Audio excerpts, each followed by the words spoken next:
How does QB ADP impact their fantasy football draft value? Imagine walking into a store and seeing a product listed at a certain price. That price tells you how much people are willing to pay right now. In fantasy football, the average draft position, or ADP, works the same way. It shows where most players are being picked in drafts across the league. For quarterbacks, this number is a key clue about how others see their value.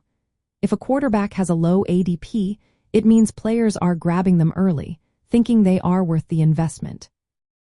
If the ADP is higher, it suggests they are being waited on or considered less urgent to draft.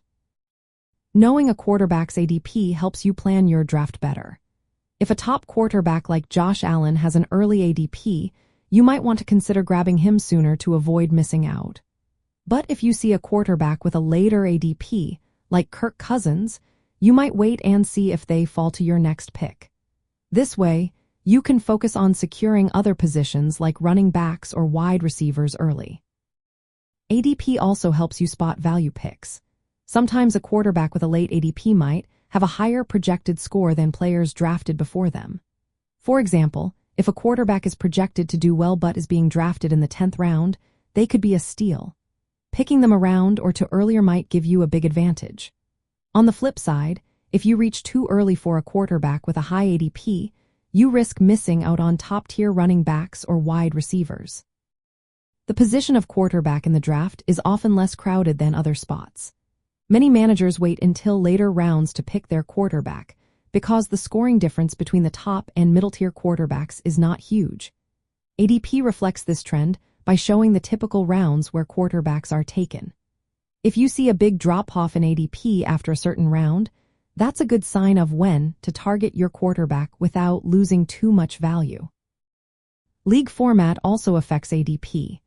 In leagues where you can start to quarterbacks or have superflex spots, quarterbacks tend to go earlier. This makes their ADP rise because they are more valuable in those settings.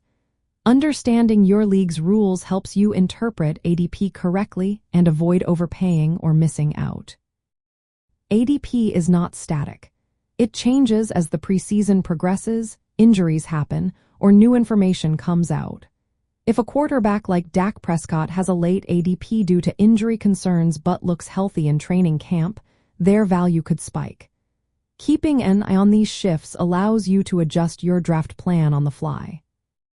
Using ADP as a guide rather than a strict rule is the best approach.